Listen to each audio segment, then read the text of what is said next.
America is a relatively young country, and in that short time, she's been run by a number of leaders.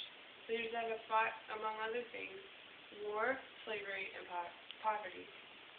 Leaders that were great, and some that were not so great. Among them, one man is considered by some to be the greatest president in U.S. history. While others disagree, there is no denying that he broke unprecedented barriers. Everyone knows of his contributions to the Great Depression and World War II, and in his record-breaking four-term presidency, Franklin Delano Roosevelt is more or less of an unknown. On January 30th, 1884, after a rather normal pregnancy, but an intense and almost deadly birth, Franklin Delano Roosevelt was born.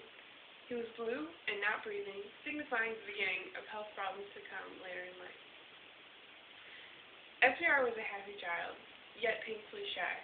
At age 2, he watched his Aunt Laura burn to death in a fire, perhaps contributing to his lifelong fear of fire.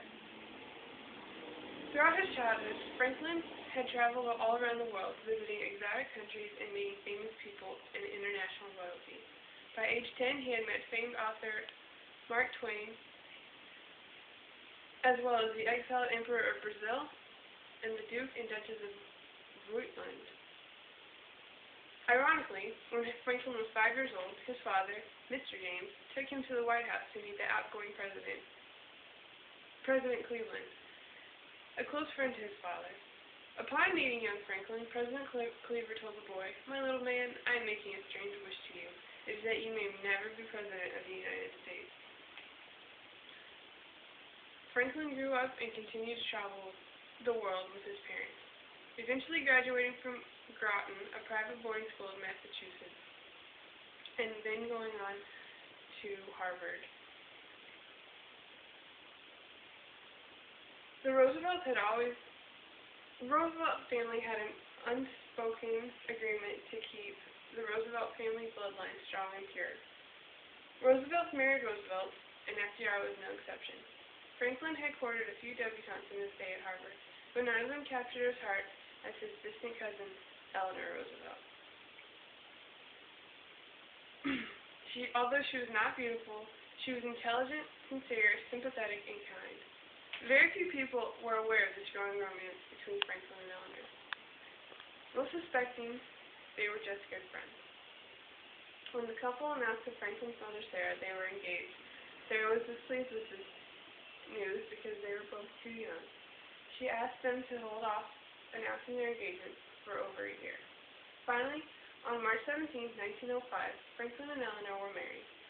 The then President Teddy Roosevelt, Eleanor's uncle, gave her away at the ceremony, as her father had passed away years earlier.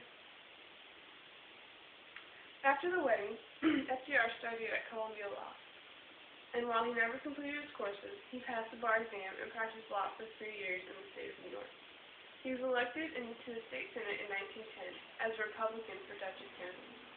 In 1912, Franklin was selected as Assistant Secretary of the Navy under President Woodrow Wilson and carried that position for 7 years.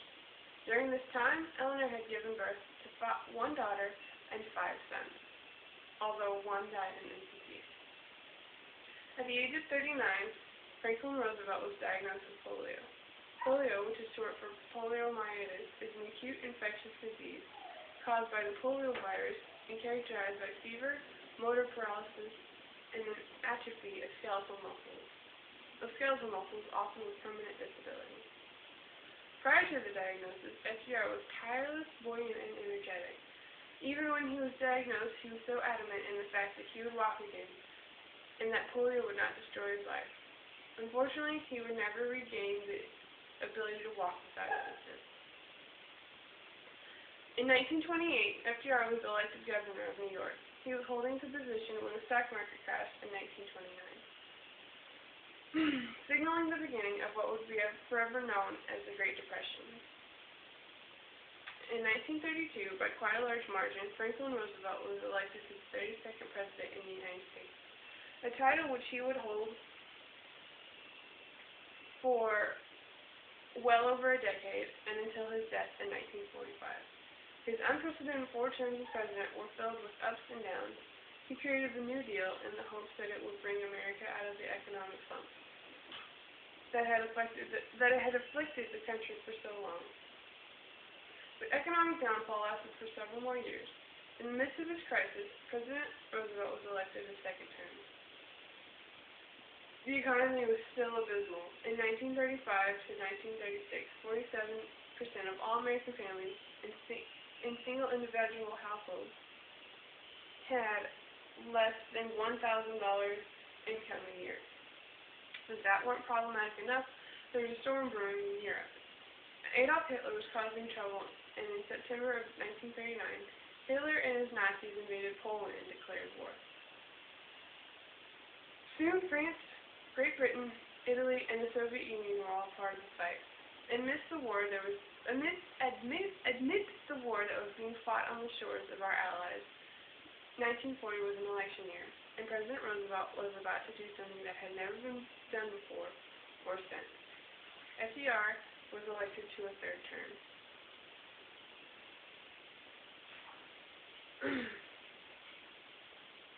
His job would continue to get harder and harder as the years went on. The war was getting closer and closer to our shores. FDR must have felt that we were to join the fight sooner or later, but he did what he could to prolong our entrance. He agreed to help our allies with escorts of Allied convoys to the shores of Great Britain, or his Lend-Lease policy for the Soviet Union. It wasn't until the surprise attack on Pearl Harbor on December 7, 1941, that America would officially join the war. FDR had cut off the oil trade to Japan, and they had lost up to 95% of their oil. FDR could not hold out any longer, and on December 8, 1941, declared war on Japan. America kept up the fight for another 4 years.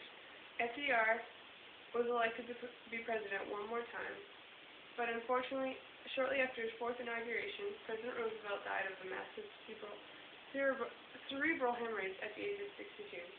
He would not see the end of the war that he so desperately wanted to avoid.